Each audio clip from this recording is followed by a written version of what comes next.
তাফসীরের মধ্যে এসেছে নামাজের হক চারটি। কয়টি বলেন? আরো জোরে বলেন। চারটি, মনে রেখেন। এক নম্বর হক ওয়াক্ত মতো নামাজ পড়া। আমার কথা নয়, আল্লাহ রাব্বুল আলামিন বলেন ইন্নাস সালাতা কানাত আলাল মুমিনিনা কিতাবাম মাওকুতা। অবশ্যই অবশ্যই আমি আল্লাহ রাব্বুল আলামিন ওয়াক্ত মতো নামাজকে তোমাদের জন্য ফরজ করে দিলাম। দোকানদারি করতে গিয়া, মা বোনেরা রান্না করতে গিয়া সময় ঠেলতে ঠেলতে ঠেলতে ঠেলতে অন্য চলে আসে। জোহর যায়, আসর যায়, মাগরিব যায়, ইশার পরে এসে বলে আল্লাহু আকবার। ইন্না সালাতি ওয়া নুসুকি ওয়া মাহইয়ায়া ওয়া মামাতি লিল্লাহি রাব্বিল আলামিন। ওয়া ক্বালা রাসূলুল্লাহ সাল্লাল্লাহু আলাইহি ওয়াসাল্লাম আহসু হিলালা শাবান লিরমাদান আও কামা ক্বালা আলাইহিস সালাতু ওয়াসসালাম। সকলে আমরা দুরূদ শরীফ পড়ি। আল্লাহুম্মা সাল্লি আলা মুহাম্মাদিন ওয়া আলা আলি মুহাম্মাদ কামা সাল্লাইতা আলা ইব্রাহিম ওয়া আলা আলি ইব্রাহিম ইন্নাকা হামিদুম মাজিদ। আল্লাহুম্মা বারিক আলা মুহাম্মাদিন ওয়া আলা আলি মুহাম্মাদ কামা বারাকতা আলা ইব্রাহিম ওয়া আলা আলি ইব্রাহিম ইন্নাকা হামিদুম মাজিদ। বালাগাল উলা বিকামালিহি কাশাফাত দুজা বিজামালিহি হাসনাত জামিউ খিসালিহি সাল্লু আলাইহি। আপ সুলতানে মদিনা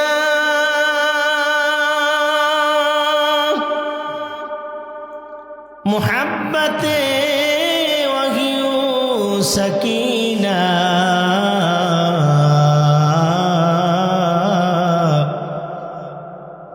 नूर से मामूर सीना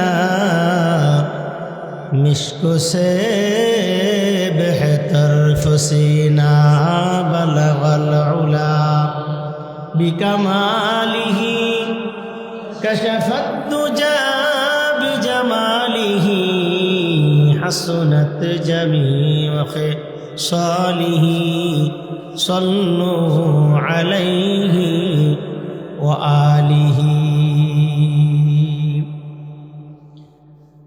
मुअज़्ज़ज़ मुहतरम सम्मानित मुसल्लियान इकराम, আল্লাহ রাব্বুল আলামিনের আলিশান দরবারে লাখো কোটি শুকরিয়া জ্ঞাপন করছি যে মহান রব্বুল আলামিন অত্যন্ত মোহাব্বত করে, ভালোবেসে, নির্বাচিত করে আল্লাহ রাব্বুল আলামিনের ঘর মসজিদ তথা জান্নাতের বাগানে জান্নাতি পরিবেশে আপনাকে আমাকে পবিত্র জুমার নামাজের জন্য আসার বসার তৌফিক দান করেছেন। সেই মাহবুদের দরবারে আমরা অন্তরের অন্তঃস্থল থেকে শুকরিয়া আদায় করে বলি আলহামদুলিল্লাহ।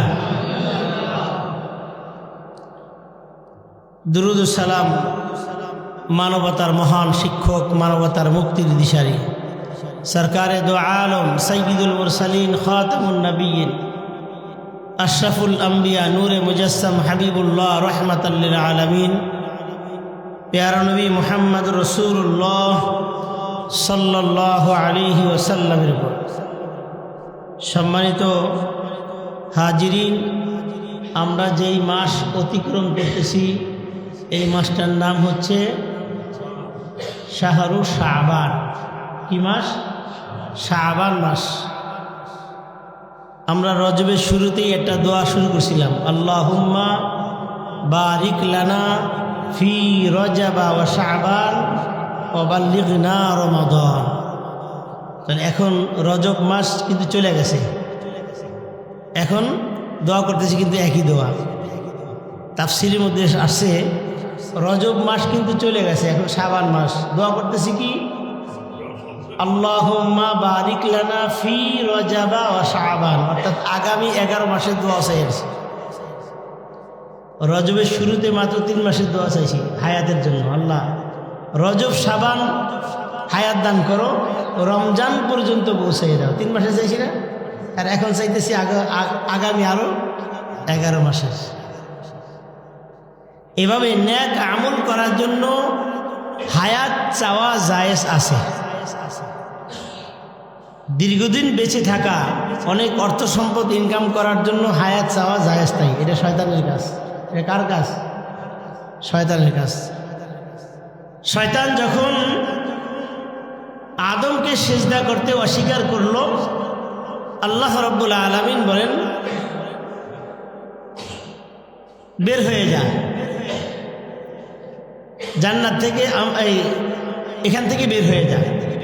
তা বের যখন হয়ে গেল তখন 3টা জিনিস চাইছিল আল্লাহর কাছে। আল্লাহ তুমি তো বিতাড়িত করলা, লানত দিয়া দিলা, তা 3টা জিনিস দাও আমাকে। আল্লাহ বলতেছে কি চাল বল। 1 নম্বরে চাইছিল আনজিরনি ইলা ইয়াউমি ইউবআসুন, আমাকে কিয়ামত পর্যন্ত হায়াত দাও যেন শয়তানি বেশি করে করতে। তা দুনিয়ার মধ্যে যারা অতিরিক্ত হায়াতের আশা করে, অর্থ সম্পদের জন্য, ক্ষমতা লোভের জন্য, চেয়ার অনেক দিন বাঁচায় রাখার জন্য বিভিন্ন ধরনের লোভ লালসায় পড়ে, যদি হায়াত সে বৃদ্ধি চায়, এটা তার জন্য জায়েজ না, এটা শয়তানি কাজ। কিন্তু মোমেন ইবাদত করার জন্য, আল্লাহ তাআলার সন্তুষ্টি লাভের জন্য সে হায়াত চাবে। এই জন্য এই দোয়াটা বেশি বেশি করে পাঠ করা। সম্মানিত হাজিরিন, শাবান মাস চলতেছে, রমজানের একবারে প্রস্তুতির সময়, ঠিক না? কেন? এই রমজান মাস আসার আগে যে শাবান মাস, এই শাবান মাসে সবচাইতে বেশি গাফেল থাকে। সবাই চিন্তা করে রমজান মাস আসুক না, রোজা শুরু করে দিব, রমজান মাস আসুক কোরআন তেলাওয়াত শুরু করে দিব, রমজান মাস আসুক নামাজ শুরু করে দেব, সব রমজান মাসে করে দেব। কিন্তু প্রস্তুতি না থাকার কারণে কিছুই হয় না, ঠিক কিনা বলেন? আপনি একটা ব্যবসা করতে যাবেন, সাপোজ একটা দোকান দিবেন, এই ব্যবসাটা করার আগে কত চিন্তা ভাবনা, কতজনের কাছে পরামর্শ, হুজুরের কাছেও পরামর্শের জন্য আসে, হুজুর আমি এই ব্যবসা করতে চাই, কেমন হইব? ঠিক না? যারা জ্ঞানী, এই ব্যবসায় পারদর্শী, তাদের কাছে যায়, আমি এই কাজটা করতে চাই, কেমন হবে? দেখেন সাধারণত ব্যবসা করবে, এইটার জন্য কত প্রস্তুতি। খেলতে যাবে, খেলার আগে টেস্ট ম্যাচ খেলে, কত প্র্যাকটিস ছোটোখাটো মাঠে, ঠিক না? এরপরে ফাইনালে সে খেলতে যায়। যদি প্র্যাকটিস ছাড়া যদি ফাইনালে খেলতে যায়, খেলতে পারবে? এই জন্য রমজানের ইবাদত বন্দেগী শুরু করার আগে প্র্যাকটিস করতে হবে, ইবাদতের প্র্যাকটিস। এই জন্য রাসূল সাল্লাল্লাহু আলাইহি ওয়াসাল্লাম বলেন, আহসু হিলালা শাবানা লি রমাদান।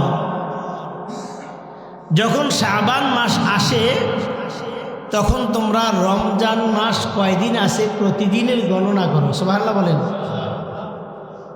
প্রতিদিনের গণনা।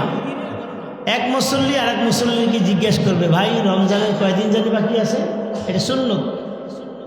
আপনি জিজ্ঞাসাও করলেন, সুন্নত আদায় হয়ে গেল। বাসায় গিয়ে সন্তানকে জিজ্ঞেস করবেন, বাবা রমজানের জন্য আর কয়দিন বাকি আছে? স্ত্রীকে জিজ্ঞেস করবেন, রমজানের জন্য কয়দিন বাকি আছে?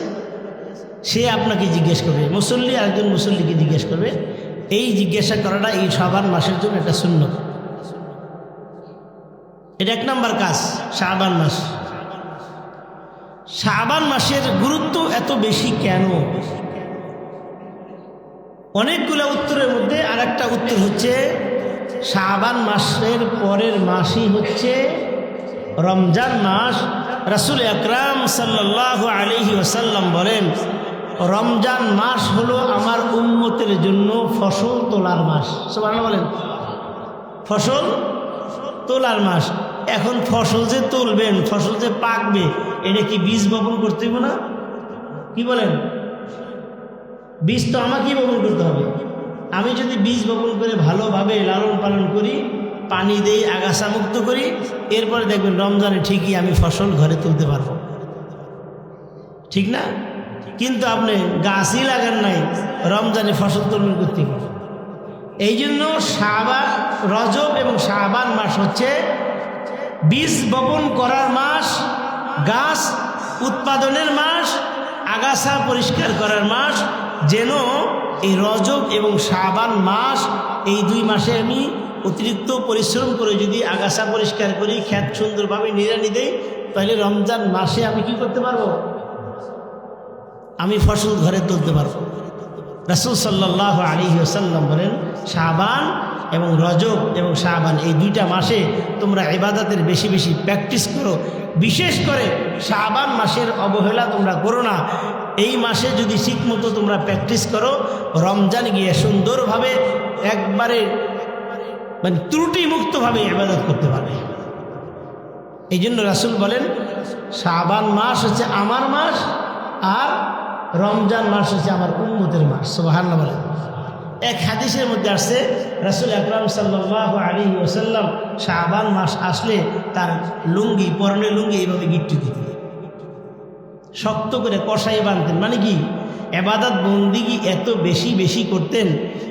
রাসূল সাল্লাল্লাহু আলাইহি ওয়াসাল্লাম এত বেশি রোজা রাখছেন, মনে হয় যে রমজানের সমান সমান হয়ে যায়। শাবান মাসে এত রোজার প্র্যাকটিস করছে। আমার ভাইয়েরা, যায়েদ রাদিয়াল্লাহু তাআলা রাসূল সাল্লাল্লাহু আলাইহি ওয়াসাল্লামের পালক পুত্র। তাহলে ওসামা ইবনে যায়েদ পালক পুত্রের পুত্র, অর্থাৎ নাতি। তার থেকে একটা হাদিস তিনি বলেন, ক্বালা রাসূলুল্লাহ সাল্লাল্লাহু আলাইহি ওয়াসাল্লাম, যালিকা শাহরুন ইয়াগফিরুন নাস। দুনিয়ার মানুষগুলো শাবান মাসে সবচাইতে বেশি গাফেল থাকে।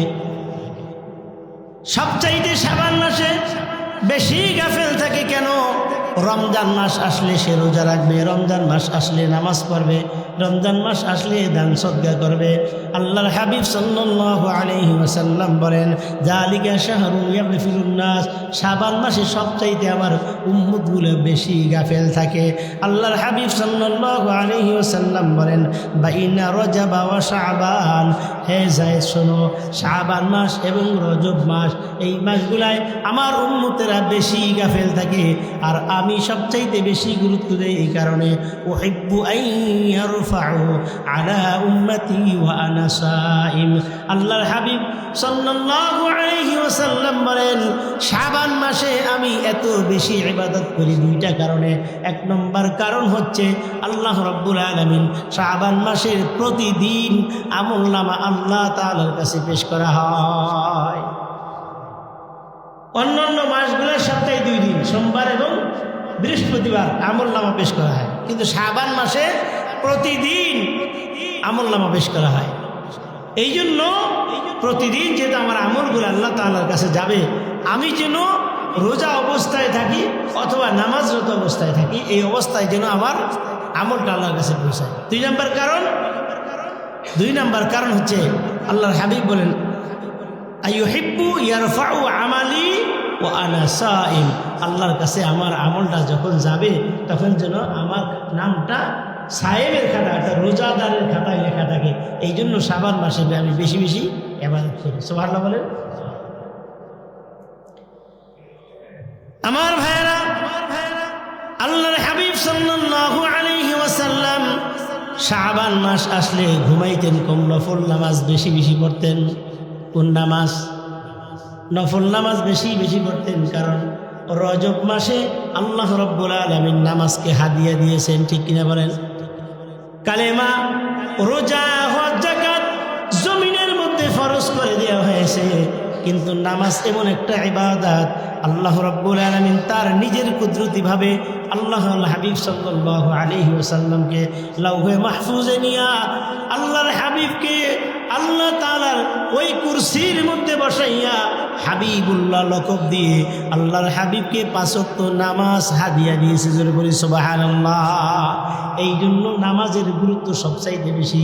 আল্লাহর হাবিব সাল্লাল্লাহু আলাইহি ওয়াসাল্লাম শাবান মাস আসলে এত বেশি নামাজ পড়তেন, নামাজ পড়তে পড়তে পড়তে পাও মোবারক ফুলে যেতেন, সেজদায় যখন যাইতেন সেজদা থেকে উঠতেন না।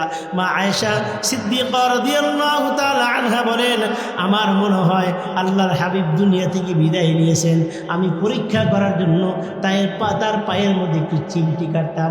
যখন চিমটি কাটতাম আল্লাহর হাবিব সাল্লাল্লাহু আলাইহি ওয়াসাল্লাম তার পাও মোবারক নাড়াইতো, তখন আমি বুঝতে পারতাম না আল্লাহর হাবিব সাল্লাল্লাহু আলাইহি ওয়াসাল্লাম দুনিয়ার মধ্যে এখনো জিন্দা আছে। চিন্তা করতে পারেন কেমন নামাজ পড়তেন, আর আমরা কেমন ঘুমাই, জন্মের ঘুমাই। নফল নামাজ তো দূরের কথা, ফরজ নামাজই করি না। আল্লাহ রাব্বুল আলামিন রাসূল আকরাম সাল্লাল্লাহু আলাইহি ওয়াসাল্লামকে বললেন, ইয়া রাসূলুল্লাহ, ইয়া হাবিবাল্লাহ, এই যে 5 ওয়াক্ত নামাজ হাদিয়া দিয়ে দিলাম, যদি আপনার উম্মতেরা নামাজের হক আদায় করে, নামাজ আদায় করে, আমি কথা দিলাম নামাজের মধ্যেই আমি আল্লাহ রাব্বুল আলামিন তাদের সাথে দিদার করব। নামাজের হক কি একটু বুঝি না। তাফসীরের মধ্যে এসেছে নামাজের হক 4টি। কয়টি বলেন? আরো জোরে বলেন। 4টি, মনে রাখেন। 1 নম্বর হক ওয়াক্ত মতো নামাজ পড়া। আমার কথা নয়, আল্লাহ রাব্বুল আলামিন বলেন, ইন্নাস সালাতা কানাত আলাল মুমিনিনা কিতাবাম মাওকুতা। অবশ্যই অবশ্যই আমি আল্লাহ রাব্বুল আলামিন ওয়াক্ত মতো নামাজকে তোমাদের জন্য ফরজ করে দিলাম। দোকানদারি করতে গিয়া, মা বোনেরা রান্না করতে গিয়া সময় ঠেলতে ঠেলতে ঠেলতে ঠেলতে অন্য চলে আসে, জোহর যায়, আসর যায়, মাগরিব যায়, ইশার পরে এসে বলে আল্লাহু আকবার। কাজা আরো পরে তিলুক্ত আছে কি নাই? অথচ নামাজ আগে না কাজ আগে? বলেন। রিজিকের মালিক আমরা মুখে বলি আল্লাহ, অন্তর দিয়া যদি বলতাম আল্লাহ, তাহলে কিন্তু মুয়াজ্জিন যখন বলতো হাইয়া আলাস সালাহ, হাইয়া আলাল ফালাহ, কল্যাণের দিকে আসো, আজান হওয়ার পরে কোনো মুমিন ঘরে থাকতে পারতো না, দোকানে থাকতে পারতো না, কর্মক্ষেত্রে থাকতে পারতো না। যেখানে যেই অবস্থায় যেই কাজের মধ্যে থাকুক না কেন, হাইয়া আলাস সালাহ বলার সাথে সাথে মসজিদে দৌড়ে চলে আসতো। ঠিক কিনা বলেন? আমার প্রত্যেকটা কথার মধ্যে একটু গবেষণা করে আমি একটু শিক্ষা বের করার চেষ্টা করি। গতানুগতিক কথা আমি কখনোই বলি না। আমার ভাইরা, তাহলে 1 নম্বর কাজ ওয়াক্ত মতো নামাজ পড়া, ওয়াক্ত মতো নামাজ পড়া। 2 নম্বর কাজ নামাজের হক। 2 নম্বর হচ্ছে নামাজ শুদ্ধভাবে তেলাওয়াত করা, নামাজের কেরাতগুলা শুদ্ধভাবে তেলাওয়াত করা। নামাজ ভঙ্গের 20টা কারণের মধ্যে 1 নম্বর কারণ হচ্ছে নামাজে অশুদ্ধ পড়া। আপনি বলতে পারেন, হুজুর নামাজ পড়তে পড়তে কপালের মধ্যে দাগ লাগাই দিছি, একক তো নামাজও তো কাজা হয় না, আপনার পিছেই তো নামাজ পড়ি, একবারে সামনের কাতারে মুয়াজ্জিনের ডান পাশে বাম পাশে পিছনে নামাজ পড়ি, কপালের মধ্যে দেখেন দাগ হয়ে গেছে, আমার নামাজ হইবে না কে? আমার এত সমস্যা কে? কিন্তু আপনি দেখেন দুনিয়া কামানোর জন্য ব্যবসা বাণিজ্য করে জীবনটা শেষ করে দিয়েছেন, একটা বাড়ির মালিক হয়েছেন, অথবা 1 সেট চেয়ারের মালিক হয়েছেন, সারা জীবন ইনকাম করে। ঠিক নেই? সারা জীবন ইনকাম করে বিবি বাচ্চা নিয়ে খাইছেন, সব বাথরুমে গেছে, করার মধ্যে একটা বাড়ি করছেন অথবা একটা ফ্ল্যাট কিনছেন, আর ঘরের মধ্যে কিছু আসবাবপত্র আর কিছু ফার্নিচার, সারা জীবন ইনকাম। বলেন এটা ছাড়া আর কি আছে? বলেন। সারা জীবনের ইনকামে এই যে সুন্দর 1 সেট সোফা ছাড়া আর এই যে ফার্নিচার ছাড়া একটা ফ্ল্যাট ছাড়া, একটা বাড়ি ছাড়া কি আছে বলেন? সারাটা জীবন শেষ করে দিলেন। 40, 50, 60, 70 বছর চলে গেল দুনিয়া কামানোর জন্য, একটা ঘর মাত্র সাজানোর জন্য। তাও অনেকে পারে, অনেকে পারে না। সারা জীবন কষ্ট করলো, 70 বছর হয়ে গেছে, তারপরে কিন্তু একটা ফ্ল্যাট কেউ কিনতে পারে নাই। ঠিক কিনা বলেন? কিন্তু আপনি দুনিয়ার জন্য 70 বছর সময় নষ্ট করে দিয়েছেন, আর নামাজে আসছেন। শেষ বয়সে নামাজে আইসা হুজুরের পাশে পাশে নামাজ পড়েন, তসবি টেবেন, একটা অক্ষর আপনার শুদ্ধ হয় না। নামাজ ভাঙ্গার কারণগুলো আপনি জানলেন না। আর সিজদা করে কপালে কালো দাগ পরানোর পরে আবার চিন্তা করেন, আমার নামাজ হয় না কেন, আমার দোয়া কবুল হয় না কেন, আমার সমস্যার সমাধান হয় না কেন। আল্লাহর কসম করে বলি আমার ভাইয়েরা, ভালো করে শোনেন, কেউ যদি নামাজের হক আদায় করে আল্লাহ রব্বুল আলামিনের কাছে বলে ওয়াস্তাঈনু বিসসবরি ওয়াসসালাহ, আল্লাহ তাআলা বলছেন নামাজ এবং ধৈর্যের মাধ্যমে আমার কাছে সাহায্য চাও, আমি 100% তোমাদেরকে সাহায্য করব। নামাজ ভঙ্গের কারণগুলোই তো জানি না আমার ভাইরা। সারা জীবন শেষ করছেন দুনিয়া কামানোর জন্য। নামাজ শুদ্ধ করতে সূরা ফাতিহা সহ মাত্র 5টা সূরা লাগে। কয়টা সূরা? কয়টা সূরা? মাত্র 5টা সূরা যদি নামাজ পড়তে আপনি ঠিকমতো আদায় করতে পারেন, সুন্দর ভাষায় সুন্দরভাবে একবারে তাসবিহ সহকারে যদি তারতিলের সাথে আপনি শিখেন, 5টা সূরাই যথেষ্ট নামাজ শুদ্ধ হওয়ার জন্য। আপনি নিজের কাছে প্রশ্ন করেন তো, সারাটা জীবন শেষ করলাম দুনিয়ার বিচার, 5টা সূরা শিখতে পারলাম না, এটা কেমন করা কবে লাগে? অথচ নামাজ পড়তেছি তো হুজুরের পিছনে নামাজ পড়তেছি, শুদ্ধ করার একটু চেষ্টাও করতেছি না। সকাল 9টা থেকে শুরু করে রাত 12টা পর্যন্ত ডিউটি করে, আছে কিনা এরকম? সকাল 8টা থেকে ডিউটি, বিকাল 5টা পর্যন্ত, মাঝখানে 1 ঘন্টা খায়, আবার ওভারটাইম করতে যায়। যেই আল্লাহ রাব্বুল আলামিন আপনাকে এই হায়াতটা দান করলো, তার জন্য আপনার একটা সেজদাও আপনার নসিব হয় না। এই ইনকামে কোনোদিন বরকত হবে না, আল্লাহর কসম করে বলি। আপনি সারা জীবন কষ্ট করবেন কিন্তু বরকত পাইবেন না। সন্তানকে আপনি কি শিখাইলেন? আপনি কি শিখলেন? আপনি যা করলেন সন্তান তাই করবেন। আল্লাহ রাব্বুল আলামিন ঘোষণা দিলেন ওয়ারাত্তিলিল কুরআনা তারতিলা, কোরআনকে শুদ্ধভাবে তেলাওয়াত করো। এটা সবার জন্য ফরজ, শুধু ইমামের জন্য নাকি? কি বলেন? ইমামের জন্য ফরজ না, শুধু সকলের জন্য কোরআনকে শুদ্ধভাবে তেলাওয়াত করা ফরজ। আপনি ফরজই মানলেন না, নফল নিয়ে টানাটানি। সংক্ষেপ করে দেই, 3 নাম্বার কাজ হলো নামাজের হক আদায় করার। 3 নাম্বার কাজ হলো নামাজের মধ্যে যা পড়লেন এইটা নিজের জীবনে বাস্তবায়ন আগে করতে হবে। ঠিক কিনা বলেন? আমরা যেই সূরাগুলা, ছোট ছোট সূরাগুলা পড়ি, অনেকে অর্থই জানি না, বাস্তবায়ন কেমনি করবেন? নামাজের মধ্যে পড়ে বের হইলেন ইয়াকা না'বুদু ওয়া ইয়াকা নাস্তাঈন, আল্লাহ তোমারই কাছে সাহায্য চাই, তোমারই ইবাদত করি, তোমার কাছে সাহায্য চাই। নামাজ পড়ে বের হইয়া নেতার কাছে সাহায্যের জন্য চলে যায়। হকাদায় হলো নামাজের মধ্যে এই মাত্র পড়লেন ওয়াইলুল লিল মুতাফফিফিন আল্লাযীনা ইয়াক্তালু আলান নাসি ইস্তাওফুন, যারা ওজনে কম দিবে তারা জাহান্নামে যাবে, ওয়াইল নামক জাহান্নামে। নামাজ পড়ে বের হইলেন, ইমামের পিছনে কিন্তু শুনে আসছেন অথবা আপনি পড়ছেন সূরাটা। আল্লাহ তাআলা এখানে বলেন যারা ওজনে কম দিবে আল্লাহ তাআলা তাদেরকে জাহান্নামের মধ্যে ঢুকাইবে। কিন্তু আপনি নামাজ পড়ে বের হয়ে দোকানে গেলেন, দোকানে যাওয়ার পরে আপনি ওজন কিন্তু কম দিতেছেন, নামাজে যা পড়ছেন সেটা কি বাস্তবায়ন হচ্ছে নি? হ্যাঁ? আর যদি একটা জাররা পরিমাণ হক কারো অনাদায় থাকে, আল্লাহর কসম আল্লাহ তাআলা তাকে ক্ষমা করবে না।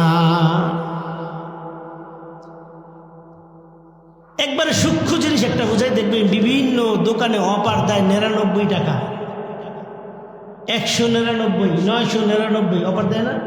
আরে গোস্তের দোকানে দেখেন, এই যে এখানে শান্তিপুরে গোস্তের দোকানে 99 আছে না? হ্যাঁ হ্যাঁ, 629 টাকা, 640 টাকা দিলে কি 1 টাকা ফেরত দিবে? এই 1 টাকার জন্য আপনাকে দাঁড়িয়ে থাকতে হবে, 1 টাকার জন্য আপনাকে দাঁড়িয়ে থাকতে হবে, মনে রেখে। এত সহজ না।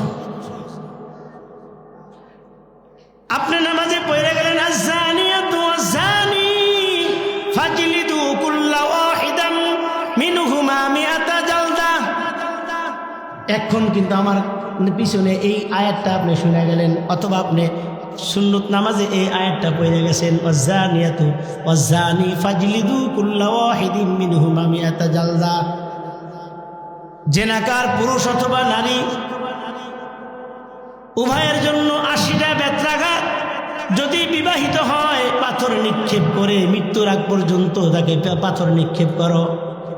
এই আয়াত কিন্তু নামাজের মধ্যে পড়ে গেলেন অথবা শুনে গেলেন, ঘর থেকে মসজিদ থেকে বের হয়ে আপনি জেনার কাজে জড়িত।